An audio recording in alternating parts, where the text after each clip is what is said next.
Blockage लोगों के सामने जाते ही आपका वो वर्ड एकदम से अटक जाता है, आप निकाल नहीं पाते। कुछ भी करते हैं लेकिन वो वर्ड नहीं निकल पाते। सांस के साथ भी आप बोलते हैं लेकिन फिर भी वो वर्ड नहीं निकल रहा। धीरे से बोलते हैं फिर भी नहीं निकल रहा। झट से बोलने की कोशिश कर रहे हैं तो बिल्कुल भी नहीं निकल रहा। इस ब्लॉकेज जो प्रॉब्लम है ये नॉर्मल स्टैमरिंग से थोड़ा सा डिफिकल्ट है, तो मैं आपको इसका सॉल्यूशन देने वाला हूँ। जो सॉल्यूशन दूंगा ये 100% रिजल्ट ओरिएंटेड, ये मैं आपको गारंटी के साथ कह रहा हूँ। अब मैं आपको जो बता रहा हूँ वो ऐसे ही नहीं, उसको मैंने अप्लाई किया है। और जितने भी स्टूडेंट आते हैं मेरे पास और ट्रेनिंग के लिए, उन सबको मैं ब्लॉकेज के लिए ये कॉमन सा चीज़ मैं उनको करवाता हूँ। हालांकि स्टैमरिंग टाइप के हिसाब से अलग अलग वर्ड, अलग अलग प्रॉब्लम के लिए अलग अलग टेक्निक उनको करवाया जाता है, अलग अलग तरीके से करवाया जाता है। लेकिन ये जो चीज़ है ये सब कोई कर सकता है, ये हर कोई कर सकता है। आपकी स्टैमरिंग टाइप कुछ भी हो आप इसको कर सकते हो। ब्लॉकेज के लिए एक चीज़ मेन चाहिए, वो है प्रोलोंगेशन। प्रोलोंगेशन यानी कि जिस भी लेटर में आपको दिक्कत है, आपको पहले उसको आइडेंटिफाई करना है। आपको किस किस लेटर में लगभग आपको ये चीज़ थोड़ा सा नोट डाउन कर लेना है।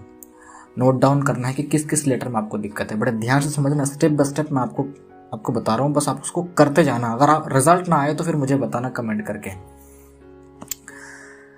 आपको पहले नोट डाउन कर लेना है। का में दिक्कत है, बा में, पा में, टा में, ता में, चा में, जो भी जिस भी लेटर में दिक्कत आती है आप उसको लिख लो।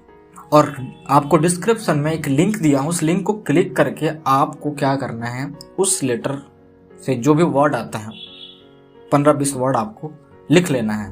मैंने एक लिंक दिया है, उसको क्लिक करोगे तो वहाँ पे एक वेबसाइट आपको खुलेगा। वेबसाइट में आपको काफ़ी सारे मतलब सभी लेटर का आपको वर्ड मिल जाएगा। आपको 15-20 वर्ड आपको लिख लेना है। उसके बाद 15-20 करके एक एक लेटर का आपको वर्ड लिख लेना है। उसके बाद आपको उसका प्रैक्टिस करना है। कैसे प्रैक्टिस करना है? फास्ट लेटर को, जो फास्ट लेटर का मतलब वर्ड का जो फास्ट लेटर होता है यानी कि फास्ट सिलेबल होता है, उसको खींचना है।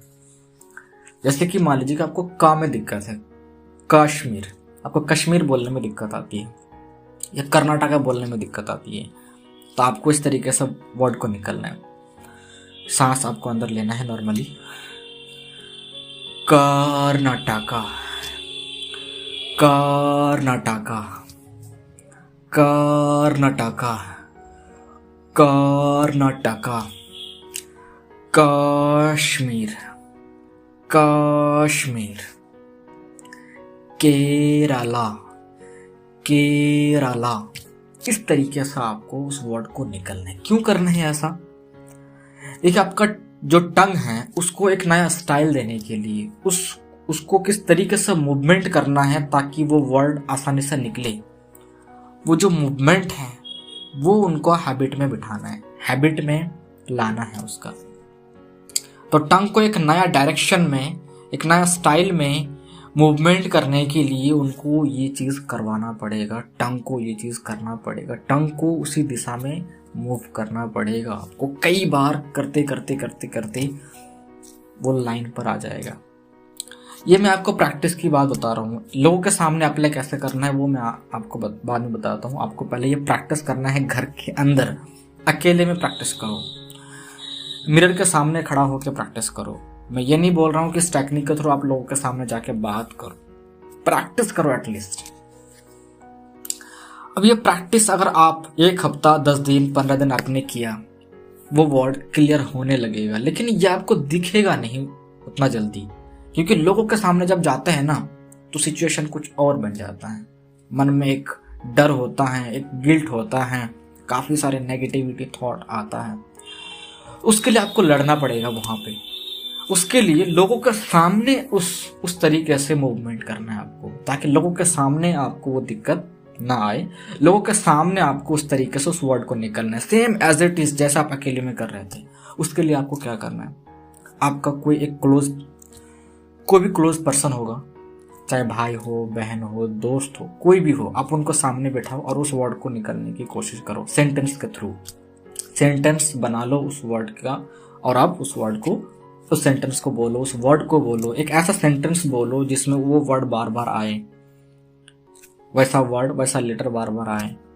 जानबूझ के आपको वो बोलना पड़ेगा उसी टेक्निक के थ्रू। स्टैमरिंग हो जाएगी, कोई दिक्कत नहीं, लेकिन आपको हार नहीं मानना, आपको लड़ना है इसके लिए मेहनत करना है आपको। स्टैमरिंग होती है, नेगेटिव थॉट आएगा, कोई बात नहीं, आपको घबराना बिल्कुल भी नहीं है, घबराना बिल्कुल भी नहीं है। स्टैमरिंग होगी, लेकिन आपको हार नहीं मानना, आपको कंटिन्यू कंसिस्टेंसी मेंटेन करके आपको प्रैक्टिस लगातार करते जाना है। धीरे धीरे करके आपको लोगों के सामने इस टेक्निक को लेके जाना है, और देखिएगा कि उस वर्ड में जो दिक्कत थी, वो दिक्कत धीरे धीरे धीरे धीरे कम होने लगा है। आपको कहीं कहीं पे दिखेगा कि वो उस लेटर में दिक्कत नहीं आ रही है, किसी किसी जगह पर आपको दिखेगा कि वो दिक्कत आ रही है, लेकिन कोई बात नहीं है। लेकिन किसी किसी जगह पर जो दिक्कत नहीं आ रही है उसको एक्सेप्ट करना है आपको। आपका माइंड को ये बताना पड़ेगा कि नहीं, इस जगह पर दिक्कत आ रही थी लेकिन आज नहीं आ रही है। कहाँ पे आ रही है उसको आप देखो मत, वो तो स्टैमरिंग होगी। लेकिन जहाँ पे नहीं हो रहा है, माइंड को ये बताओ कि यहाँ पे नहीं हो रहा, यहाँ पे पहले होती थी स्टैमरिंग। तो पॉजिटिव को आप एक्सेप्ट करो। स्टैमरिंग होती है तो इसको लेकर आप घबराओ मत, क्योंकि स्टैमरिंग जो आज हो रही है प्रैक्टिस करने के बाद भी, ये तो इतने दिन से स्टैमरिंग कर रहे हैं, उसका नतीजा है। प्रैक्टिस की वजह से जो अच्छा ही आपको देखने के लिए मिलता है, जो भी पॉजिटिव साइड आपको देखने के लिए मिलता है, जो भी पॉजिटिव साइड आपको देखने के लिए मिलता है, उसको सोचो, उसको आप सोचो बार बार कि नहीं, ये फायदा मुझे मिल रहा है, यानी कि मुझे प्रैक्टिस कंटिन्यू और करना चाहिए। इस तरीके से अप्लाई करने के लिए आपको, मान लीजिए जब आपका 10 दिन 12 दिन 15 दिन हो गया इसको अकेले में प्रैक्टिस करते हुए, या फिर 1-2 पर्सन के सामने प्रैक्टिस करते हुए, उसके बाद लोगों के सामने जाओ और बातचीत करो। ज़्यादा से ज़्यादा लोगों के सामने जाके बातचीत करो, पब्लिक स्पीकिंग करो।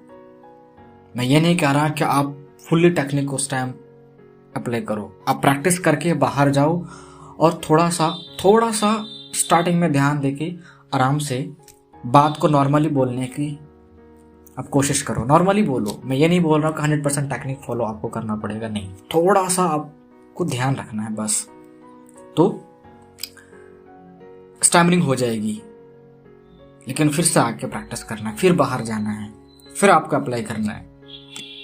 स्टैमरिंग होगी लेकिन थोड़ा बहुत आपका कॉन्फिडेंस आएगा, फिर आना है घर, फिर प्रैक्टिस करना है, फिर बाहर जाना है नेक्स्ट डे, फिर नेक्स्ट डे आपको लड़ना है, फिर घर आना है, फिर नेक्स्ट डे जाना है, लड़ना है, फिर घर आना है, फिर प्रैक्टिस करना है।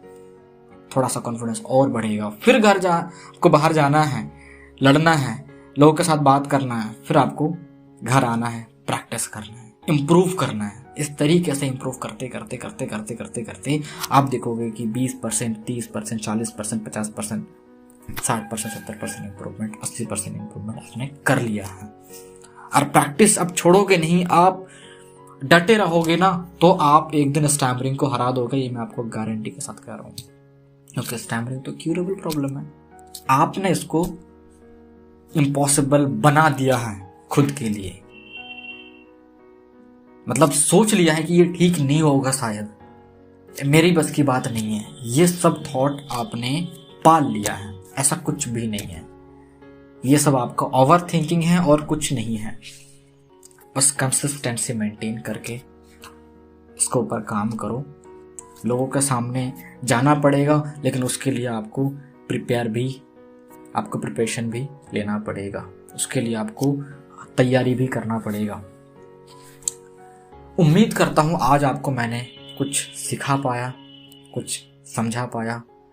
अगर आपको लगता है कि इस चैनल से आपको कुछ सीखने के लिए मिला है या मिल रहा है, तो चैनल को सब्सक्राइब करके हमारे साथ जुड़ जाइए परमानेंटली, ताकि जब भी मैं वीडियो अपलोड करूं आप तक पहुंचे और उसका फ़ायदा आपको मिले। आपको किस टाइप की दिक्कत है नीचे कमेंट करके ज़रूर बताना, और इस वीडियो को लाइक ज़रूर कर देना। ठीक है दोस्तों, मिलते हैं नई वीडियो में, तब तक के लिए अपना ख्याल रखना। Thank you so much.